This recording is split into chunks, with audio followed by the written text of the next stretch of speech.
আল্লাহর কাছে জবাবদিহি করার জন্য অন্তত যদি এই কথাটুকু আমরা সংকল্প করতে পারি এই বিষয়ে যে আল্লাহ, আমি আমার জ্ঞাতসারে আমার পকেটের টাকা দিয়ে আমি জীবনে কখনো এই অভিশপ্তদের একটা পণ্য কিনবো না, কারণ তাদের পণ্য কেনা মানে হলো এর একটা অংশ লভ্যাংশ তারা পাবে, সেটাই বোমা হয়ে মুসলমানদের উপরে আঘাতপ্রাপ্ত হবে। এই যে ঈদ আসছে সামনে, আমরা তাদের সফট ড্রিঙ্কস ছাড়া যদি ঈদ পালন করি আমরা কি মরে যাব? দেশীয় সফট ড্রিঙ্ক যদি না থাকে, আমরা সাদা পানি খেয়ে থাকলে কি আমরা মরে যাব? কিন্তু নির্লজ্জের মতো আমাদের এই দেশে অহরহ আপনি দেখবেন প্রত্যেকটা দোকানে, ভূমিপল্লীর দোকানগুলো আপনি খোঁজ খবর দেন, সবচেয়ে বেশি বিক্রি হয় এই ইহুদিদের জিনিসগুলো, তাদের সাবানগুলো, তাদের শ্যাম্পুগুলো। কারা কিনে এগুলো?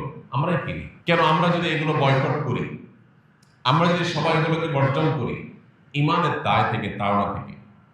তুরস্কে ইহুদিদের দোকানগুলোর সামনে যেখানে মিটারকে মিটার, শত শত মিটার যেখানে লাইন লেগে থাকতো, সেখানে মাছি মারছে মাছি, কেউ সেদিকে যায় না।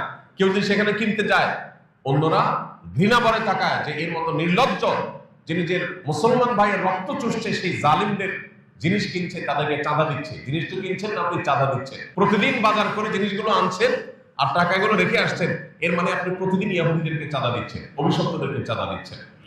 এই একটা কাজ যদি আমরা বাংলাদেশের মানুষ করতে পারতাম, তাও সান্ত্বনা পাইতাম।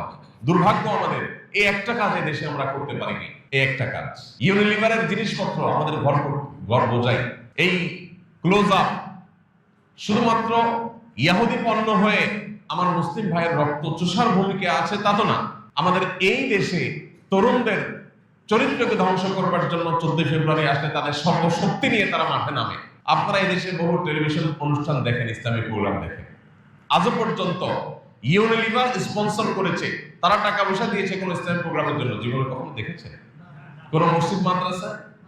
তাহলে এই দেশে যে বিশাল বড় চেইন আছে, তাদের প্রত্যেকটা দোকান দিয়ে, এক একটা দোকান থেকে মুদি দোকান দিয়ে দিয়ে প্রত্যেকটা বাসা থেকে চাঁদা তুলে নিচ্ছে তারা। এই চাঁদার টাকা কোথায় যাচ্ছে? সেটা কিন্তু আমার দেশে মসজিদ মাদ্রাসা খরচ হচ্ছে না, ইসলামিক প্রোগ্রামে খরচ হচ্ছে না। সেই টাকা দিয়ে যদি তারা এই দেশে কিছু করে, সেটা হলো এই দেশে বেহায়াপনা, অশ্লীলতা, ব্যভিচার, ধর্ষণ, যুবকদের চরিত্র ধ্বংসের যত উপায় আছে তার সবগুলোর জন্য তারা টাকা ঢালছে। অর্থাৎ আমার দেশ থেকে, আমার পকেট থেকে চাঁদা নিয়ে আমাকে বিষ খাওয়াচ্ছে, আর অপরদিকে আমার মুসলমান ভাইয়ের উপরে বোমা হামলা করছে। আমাদের যদি আল্লাহর জন্য এতটুকু স্যাক্রিফাইস যদি আমরা করতে না পারি, কি জবাব আল্লাহর কাছে কি আমাদের ময়দানে দিবেন?